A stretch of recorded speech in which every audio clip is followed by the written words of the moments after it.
South Korea has nearly zero food waste. In 1996, South Korea recycled only 2% of its waste, whereas today, the land of the morning calm recycles close to 100% annually.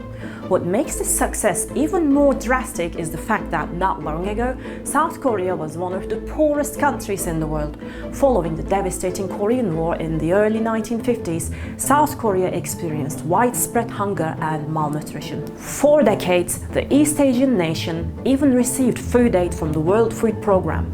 But the country rapidly recovered and industrialized, a phenomenon the economists describe as the miracle of the Han River, not a change to trash talk. Yet, as the economy grew, so did waste. In just 20 years, between 1970 and 1990, the amount of solid waste generated jumped sevenfold from 12,000 tons to 84,000 tons per day. So from here, how did South Korea achieve zero waste? Let's take a deeper look into the history and the winning strategies that helped South Korea to eliminate millions of tons of food waste.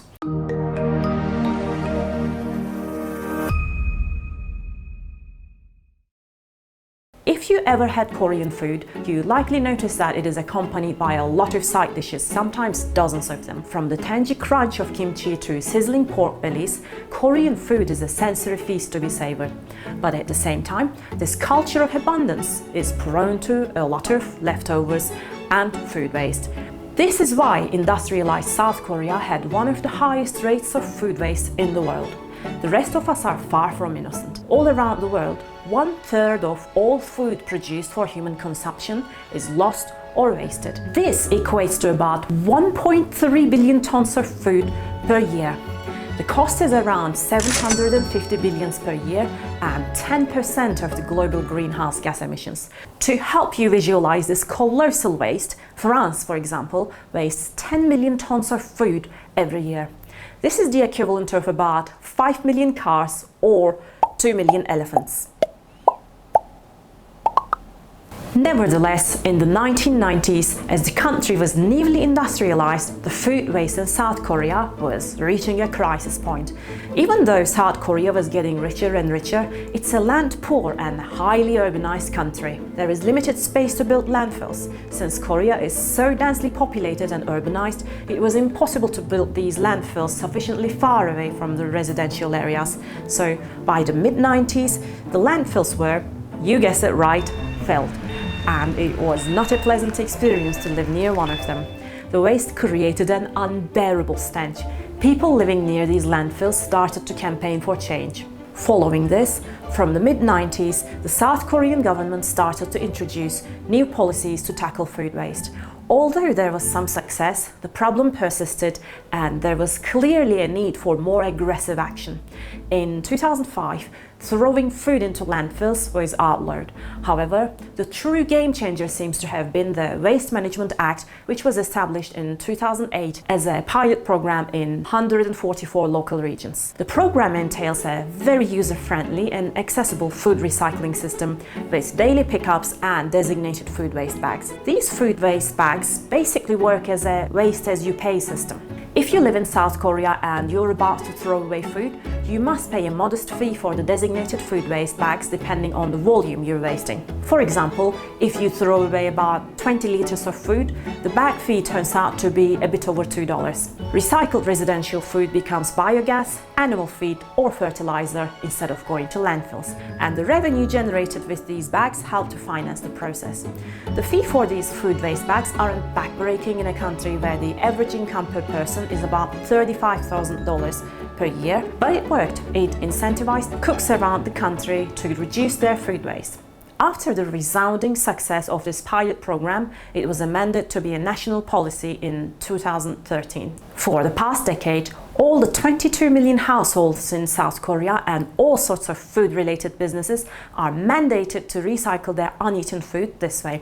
As a part of this program, supermarkets and restaurants are also encouraged to donate excess food to food banks, addressing hunger while minimizing waste. Following these policy changes, education was a cornerstone in South Korea's zero food waste movement. The country embarked on a mission to inform and empower citizens, teaching them effective food storage practices, meal planning strategies, and the art of composting. Eye-catching posters, engaging billboards, and social media campaigns amplified the message, reaching every corner of the nation. The government integrated food waste education into school curricula. This included teaching students about the environmental and economic impacts of food waste, as well as how to reduce it in their own lives. A crucial part of South Korea's food waste reduction success was also down to embracing the power of technology and innovation. Investments in research and development led to groundbreaking innovations, such as sensors that detect food spoilage and packaging that extends shelf life. Of course, despite this amazing success that took place primarily in the last decade, South Korea's food waste reduction isn't perfect. Even though not a lot goes to landfills, recycling the food still requires a massive amount of energy and resources. No amount of recycling can replace the act of genuinely cutting waste. Yet, the net gains of all these efforts are nothing short of remarkable. Even though some cities around the world have been successfully able to reduce food waste, this is the first time an industrialized nation of 58 million people has been able to meaningfully and drastically achieve something like this. These transformations in South Korea have already been inspiring other countries and communities to follow the course. So far, officials from China and Denmark have been studying the South Korean model of food recycling. Just some 50 years ago, South Korea was one of the poorest countries in the world, regularly going through catastrophic food shortages. Now it's not only one of the top 20 donors of food, but has tackled its food waste in a way that can be a sustainable model for the rest of the world. I personally find the journey from scarcity to massive waste, then this food efficiency, very fascinating. What a difference a few decades of targeted action can make. If this is not soul nourishing, I don't know what is. Here in my channel, SanityFeed, which I just started, I'm making videos about things that work in our imperfect world. I've traveled the world as a journalist and filmmaker, so I'm definitely not about ignoring or sugarcoating humanity's biggest problems. But in an extremely polarized media landscape, I'm on a mission to bring you stories of solutions and progress, which we tend to overlook as we might jump from one outrage-inducing headline to another. If my content resonates with you, please like this video and subscribe to SanityFeed to join me in an optimistic virtual tour of our world.